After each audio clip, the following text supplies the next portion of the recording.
The autumn mist clung to the apple trees like a whispered secret as Finn pressed his palms against the rough bark of the oldest tree in the orchard.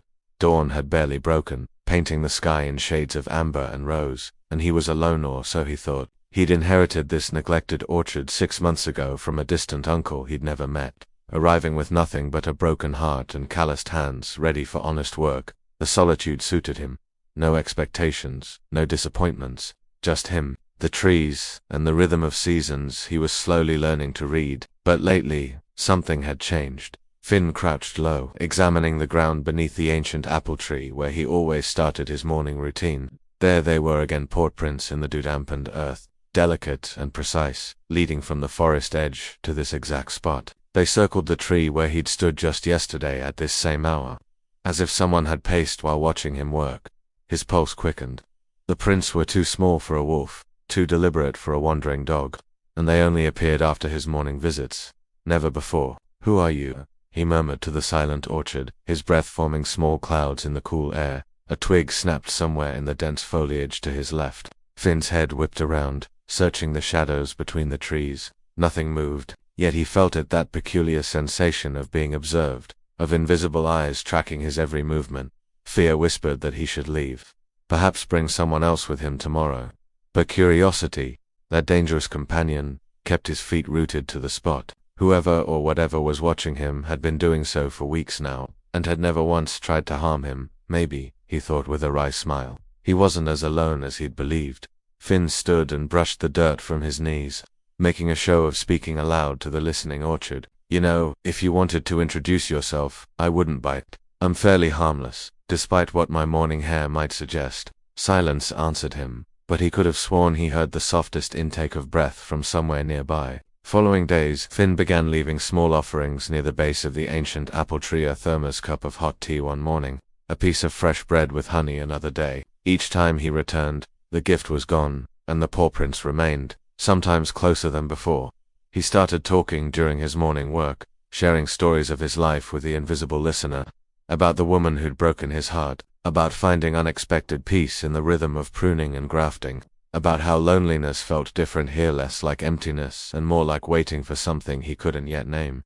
And each morning, unseen from her hiding place among the golden leaves, a young woman with russet ears and a trembling heart listened to every word, her tail curled protectively around her knees, fighting the growing ache to step into the light and finally be seen. Finn had made a decision.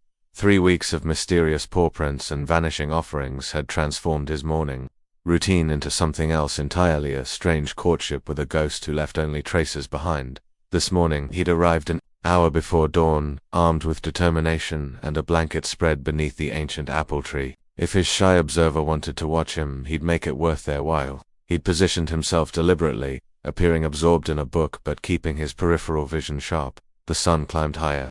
Finn's patience, honed by months of tending stubborn trees, held firm. Then, finally, he heard it, the whisper-soft sound of footsteps approaching through the tall grass. He didn't look up. Not yet. Let her come to him. "You're here early." The voice was feminine, melodic, tinged with nervousness that made his chest tighten unexpectedly. Finn raised his eyes slowly from the book and felt the world tilt sideways. She stood at the edge of the clearing, bathed in golden morning light that seemed to emanate from her very being. Auburn hair cascaded past her shoulders, and protruding from those silken waves were 2 elegant fox ears, twitching with anxiety. Behind her, a magnificent tail swished back and forth, the same russet shade as her hair, betraying emotions her carefully neutral expression tried to hide. She was beautiful, ethereal, and utterly terrified. "I wondered when you'd finally say hello," Finn managed, his voice steadier than his suddenly racing heart. He closed the book and patted the blanket beside him in invitation. "The tea's still warm if you'd like some. Fair warning, though my brewing skills are almost as terrible as my pruning technique." A smile ghosted across her lips.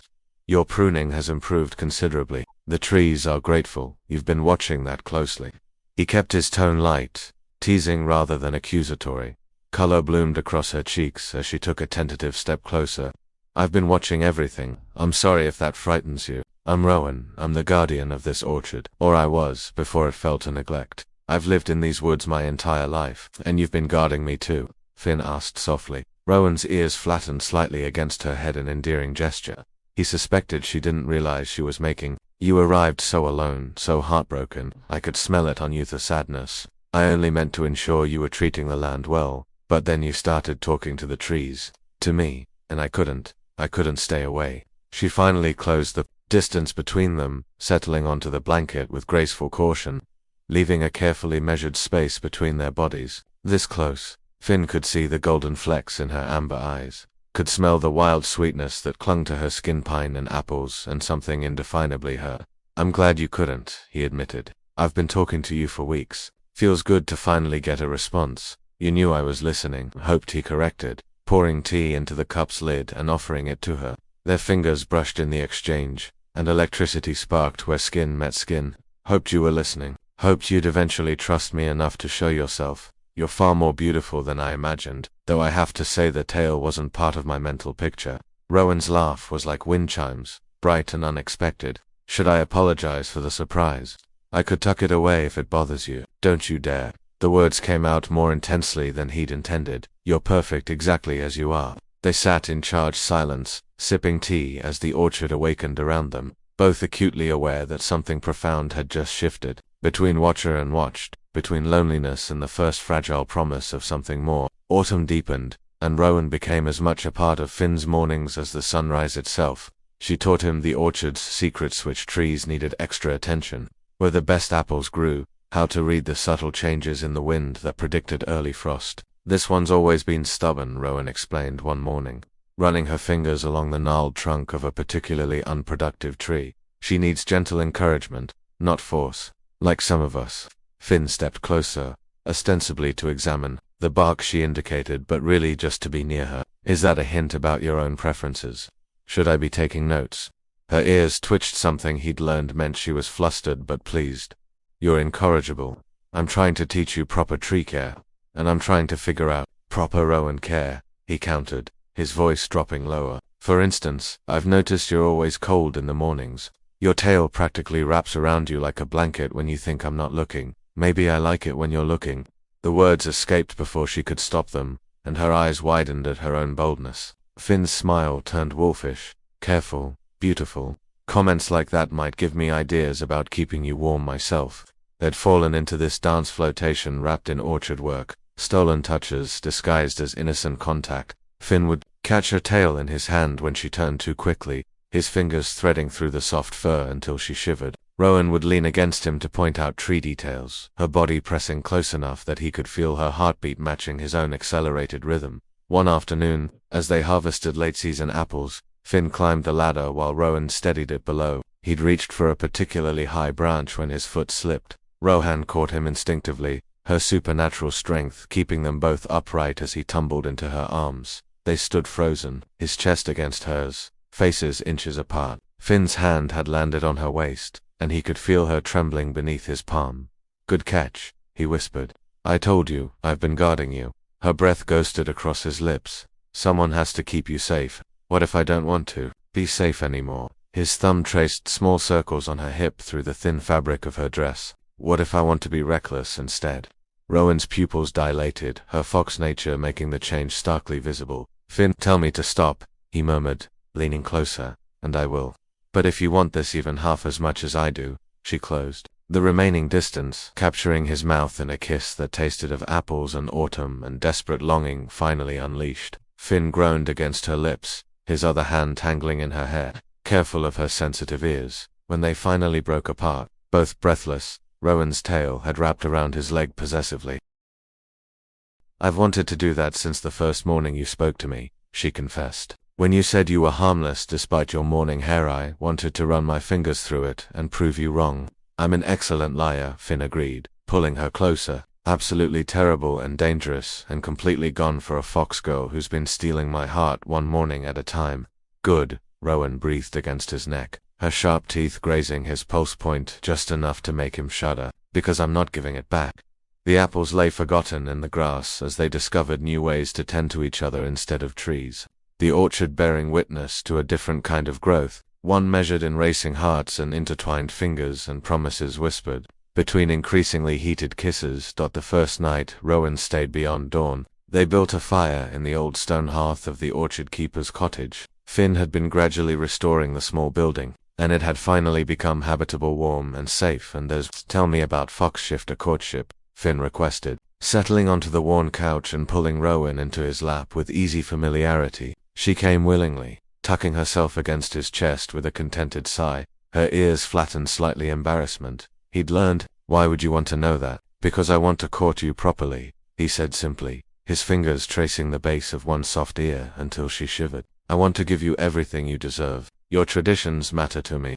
Rowan was quiet for a long moment, her tail winding around his wrist. Fox courtship is intense. When we choose a mate, it's forever. The claiming is both physical and spiritual, a complete binding. That's why I was so afraid to approach you at first. I knew the moment I saw you that you were meant to be mine, but I didn't know if you could accept what I am meant to be yours. Finn's heart thundered in his chest. You knew right away. Your scent called to me. Your loneliness echoed my own. She turned in his arms to face him directly, her amber eyes luminous in the firelight. Foxshifters mate for life. Finn, if we take this further, I'll never be able to let you go. You need to understand what you're agreeing to. And if I want to be claimed? He asked roughly, his hands settling on her hips. If I want to belong to you as much as you belong to me. Her breath caught. Then you'd have to prove you can handle a fox's needs. We're not always gentle, Finn. We take what we want. We mark what's ours. Show me. The words were half challenge, half plea. I'm stronger than I look, Rowan. Test me. Something wild and primal flashed in her eyes. Her fingers curled into his shirt, and with one swift motion, she'd torn it open, buttons scattering across the floor. Last chance to retreat, she warned, but her voice shook with barely restrained hunger. Not a chance in hell. Rowan claimed his mouth in a searing kiss, all pretense of restraint abandoned. Her nails traced down his chest, sharp enough to leave red lines that made him gasp against her lips. Finn responded in kind, tugging her dress aside to expose the elegant line of her throat, which he immediately set about marking with lips and teeth. Mine, she growled against his ear, the word vibrating through him. Say it. Yours. Finn groaned as her teeth found his collarbone. Completely yours, Rowan. Have been since the first morning I felt you watching me. She pulled back just enough to search his eyes, and whatever she saw there made her own soften with overwhelming tenderness, despite the desire burning between them. I'll be gentle. This first time, promise to be rougher later, he asked with a rakish grin that made her laugh breathlessly. Oh, I promise many things, Rowan whispered, her hands sliding lower with clear intent. But right now I'm going to show you exactly what it means to be claimed by a fox. The fire crackled and danced as they moved together, discovering each other with reverent hands and whispered praise. Finn learned that the base of her ears made her whimper, that her tail was exquisitely sensitive when stroked just right. Rowan mapped every scar and muscle of his body with her mouth, claiming each inch of him as hers. When they finally came together completely, bodies joining as souls already had, Rowan's eyes glowed golden with ancient magic. Power thrummed between them, a binding that went deeper than flesh, sealing them together in ways that transcended human understanding forever. She breathed against his lips as they moved in perfect synchronicity. Forever, Finn agreed, and meant it with every fiber of his being as they claimed each other completely. Watcher and watched becoming simply one. Winter softened into spring, and the orchard bloomed more abundantly than it had in decades. Finn liked to think that trees could sense the happiness that now permeated every branch, and root the joy of two souls no longer alone. He woke each morning to Rowan curled against him, her tail thrown possessively over his legs, her fox ears twitching as she dreamed. Some mornings he'd traced the small scars on her shoulder where he'd bitten her during a particularly intense night, his own mark to match the ones she'd left on him. You're staring again, Rowan murmured without opening her eyes, a smile playing at her lips. Can't help it. You're stunning in morning light. He pressed a kiss to her temple. Though you're equally stunning in afternoon light, and evening light, and by firelight, I might have a staring problem. She stretched languidly against him, deliberately pressing closer. I believe I've created a monster. You've become thoroughly addicted to me. Guilty as charged, Finn admitted, his hand sliding down the curve of her spine to where soft fur began at the base of her tail. She made a sound that was half purr, half growl. Though you're equally addicted, as I recall. Someone practically tackled me yesterday when I came back from town.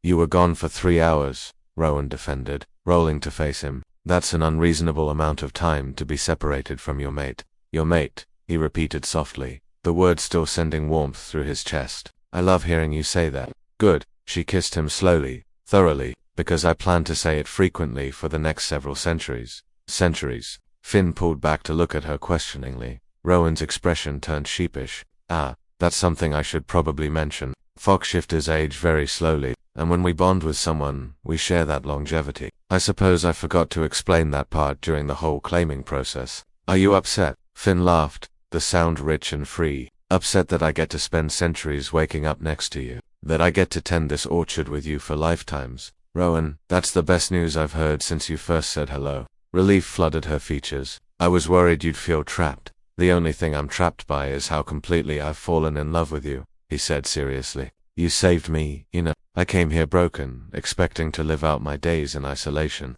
Instead, I found a beautiful fox girl who'd been waiting for someone to finally see her, who guarded me before I even knew she existed, who trusted me with her whole wild, wonderful self. Tears gathered in Rowan's eyes. You made it easy to trust you. You spoke to the trees with such kindness. You treated the land with respect. And you looked at me, Trilly, looked at me like I was something precious instead of something strange or frightening.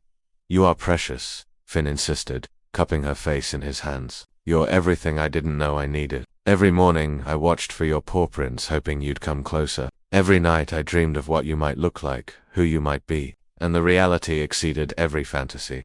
Rowan kissed him again, deeper this time, conveying without words what she felt. When they broke apart, she smiled mischievously. Speaking of mornings and watching, I have a confession. Sometimes I still hide in the trees and watch you work. Old habits, is that so? Finn's grin turned predatory. And what exactly are you watching? Oh, you know. Her tail swished teasingly. The way your shoulders move when you lift heavy branches. How you bite your lip when you're concentrating. That particularly attractive spot of sweat that appears on your lower back when he cut her off with a kiss that quickly escalated. Their playful banter transforming into something more urgent. They'd learned each other's bodies intimately over the past months, but the hunger between them never seemed to fully satisfy, just banked into glowing embers that the smallest spark could reignite later. As they lay tangled together, sated and drowsy, Finn whispered against her hair, "Thank you for watching me, for not staying hidden, for being brave enough to let me see you. Thank you for being worth watching," Rowan replied softly, "for bringing this orchard back to life,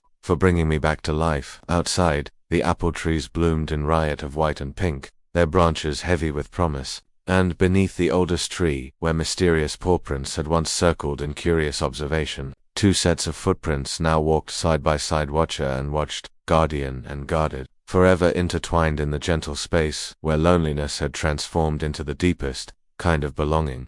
The orchard had finally found its keeper, and the keeper had found his home. The end.